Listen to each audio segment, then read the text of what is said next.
release that list, huh? I don't mean to divert this to the Epstein list. I just meant to ask you, isn't it weird? It's a little odd. What's going on? I keep thinking, what could be in that list? What's in there? What bit of information is in there? A question that refuses to die. A question asked by millions, but answered by no one. The Epstein files, flight logs, names, connections, all of it locked away behind closed doors, while America watches and waits. But here's the thing most people miss. This isn't just about one list. It's about power, control, and the lengths certain people will go to keep their secrets buried. Well, here's the thing. Like the list it's probably they probably don't have like a list in terms of like you have to sign up when you go to the island. You know what I mean? Like, but they know the flight logs. Right. Like that's all public knowledge, right? All I know, but it hasn't always been public knowledge in terms of like when people want to investigate things. Like if you go on a plane, say if you fly on a private plane, which most of these guys do, you tell everyone knows who's on the plane. Like you have to give your ID. It happens all the time. Yeah. Like I have to give my ID all the time even if you're on a private jet. So they know who's on the planes. They know. Like there should be a flight manifest, and like, they probably save those. Flight manifests don't disappear. They're documented, archived, stored. Every private flight in America requires passenger identification. It's federal law, which means somewhere in a government database, those names exist. And that's what makes this story so disturbing. Because when senators vote to keep those files hidden, you have to ask yourself, what could possibly be worth protecting? The fact that, and no one's saying that just because you went there, it doesn't mean you necessarily did a heinous crime. Because I think you can't just have it chaos over there. I bet it was a real good honeypot where there's a lot of sophisticated intellectual discourse. You got a lot of brilliant people there. You've got great music, you know. You got like famous people are hanging around too. Yeah. It seems really cool. And then if there's blackmail, the blackmail is like snuck into all this. Yeah. Snuck in, come to the room with the cameras. And next thing you know, you're doing cocaine. Oh, I can't believe I'm doing this. But, you know, you never get to an island. Yeah. You don't get to do this very often. I mean, I'm so busy with my CEO job. Yeah. You know? Yeah, man. And then next thing you know, you're donating money to whatever they tell you to. A honeypot. That's the intelligence term for it. A carefully constructed trap designed to compromise powerful people. You fly to an island. Everything seems legitimate. Intellectual conversations, beautiful surroundings, influential guests. And then something happens. Something you'd never want anyone to know about. Something that could destroy everything you've built. And just like that, you're controlled. Not by force, not by threats, by shame, by fear, by the weight of your own choices. But it's like, how many senators just voted against releasing this shit, man? It's like there's two votes that are happening. The UFO disclosure thing, they keep voting against that. Yeah. And the Epstein list, they keep voting against that. Right. What? And also politically, it can't serve you to talk about a bad list. The list of people who said let's protect people who like have done horrific shit to kids. You don't want to be on that list, but whatever's on that list must be so destabilizing. 51 to 49. That's how close the vote was. 51 senators voted against releasing the Epstein files, defeating an amendment that would have forced the Department of Justice to make them public. Think about that for a second. In a time when Congress can barely agree on anything, they found unity in keeping these documents hidden. And here's what makes it even stranger. Politically, this should be an easy win. Demand transparency, protect children, release the files. But instead, silence. Which tells you one thing, whatever's in those files is more dangerous than the political cost of hiding them. 51 to 49? Okay, the Senate voted 51 to 49 to defeat an amendment that would have forced the Department of Justice to release all files related to Jeffrey Epstein. The vote was largely along party lines, with 2 Republicans joining all Democrats in supporting the amendment. Oh, wait, not both sides. It was the Republicans voting against this shit. It says 2 Republicans joining the Democrats in supporting the amendment to defeat it. So why are the Democrats interested in defeating it? The Democrats were pushing this. The Republicans fought against it. So 51 to 49 is crazy. So they just voted along party lines. So they're probably told to do this. Right. So what the f***'s in there, man? When politicians vote along party lines on something like this, It means the decision came from higher up, not from conscience, not from principle, from orders. And that raises the most terrifying question of all. Who benefits from keeping these names hidden? So then they've been, not only is the government shut down right now, I think that might affect it some, but they're at recess, Congress is. And so Eric Swalwell said this stuff today. Again, it might not be true, but...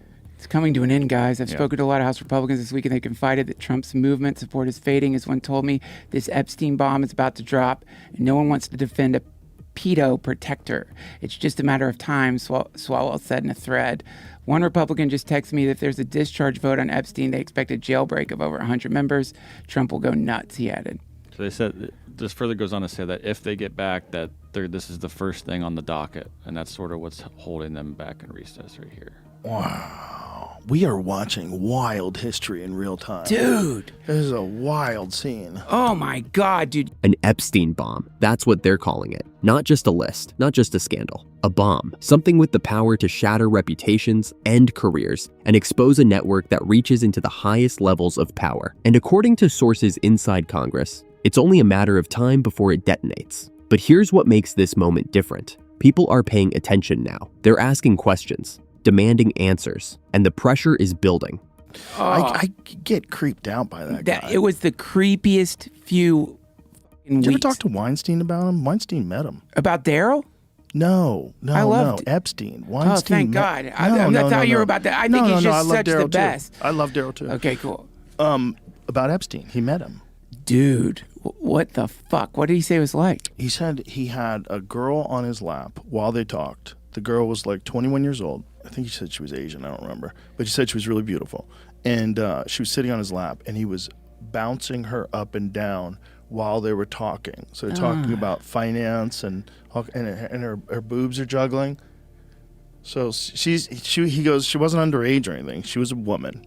But she was sitting on his lap, and he was bouncing her around, and her boobs were bouncing in his face while they're trying to concentrate on whatever the fuck they're talking Some about. David Lynch shit right there, man. Eric Weinstein is a mathematician, an economist, someone who's worked with some of the brightest minds in finance. And when he met Epstein, something felt wrong. Not just the inappropriate display, but something deeper. Weinstein's first instinct? This man was a construct, not a financial genius, not a legitimate investor. An agent, a facade, someone playing a role.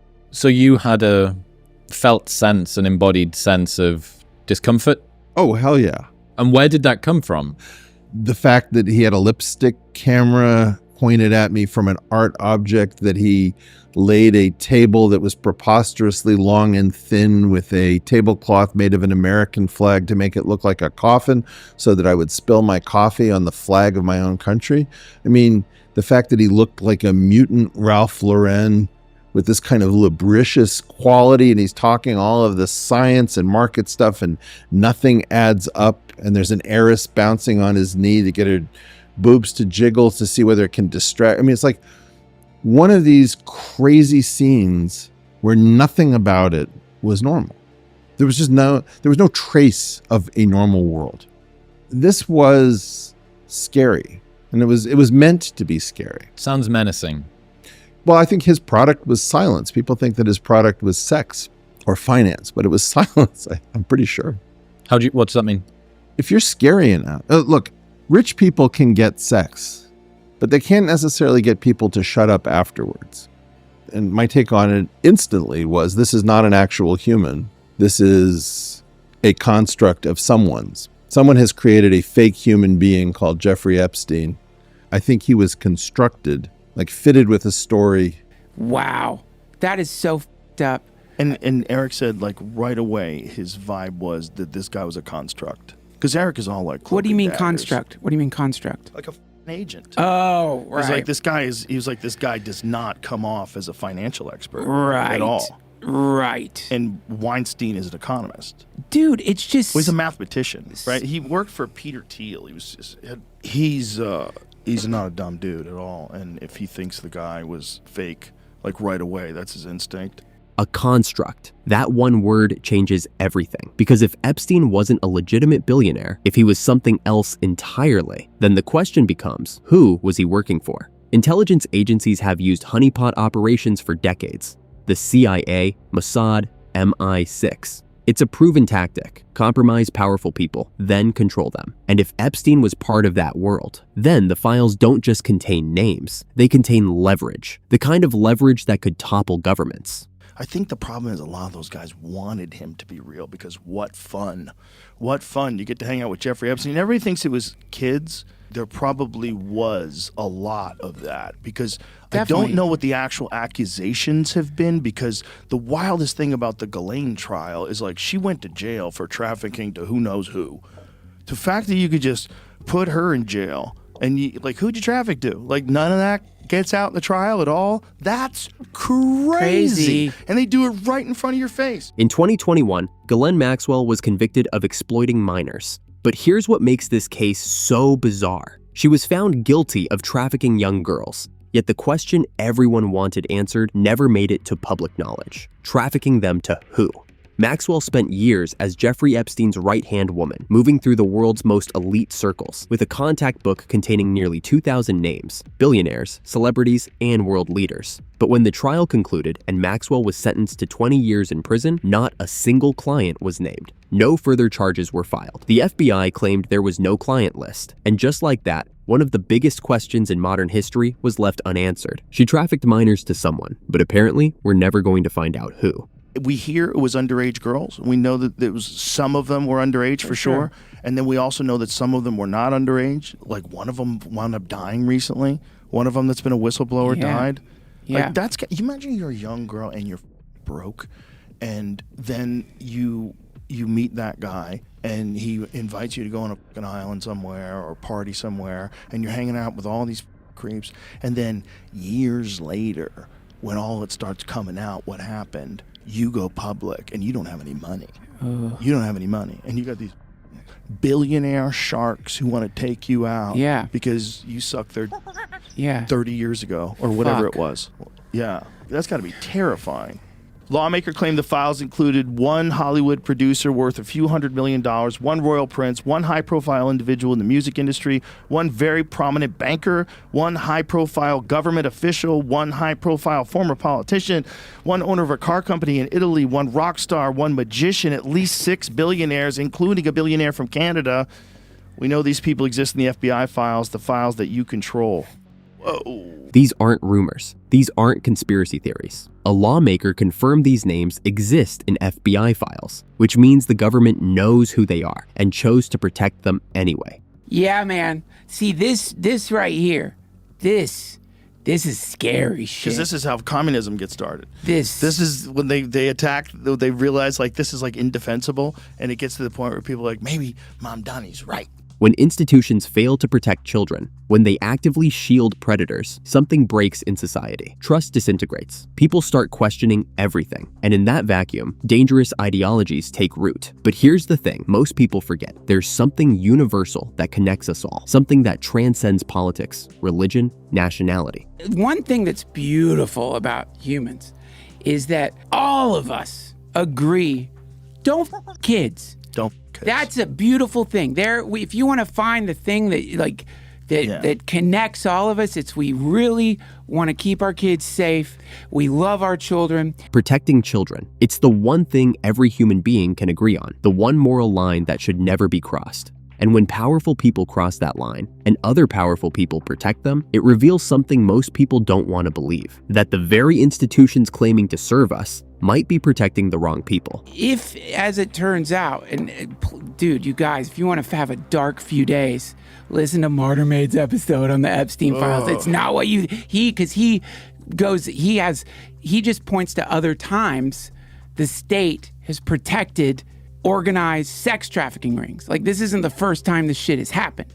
And so that's what's crazy. That's the scary part. If all of us realize that we have been funding and voting for vampires, sex vampires, essentially. History shows us again and again that when powerful people commit horrific acts, the system doesn't always bring them to justice. Sometimes it protects them. The Epstein files sit in a vault somewhere. Names, connections, evidence, and 51 senators voted to keep them there. The question isn't just what's in those files anymore. The question is why so many powerful people are willing to risk everything, their careers, their reputations, protect their legacy, to keep them hidden. And until those files see daylight, we'll never know how deep this really goes.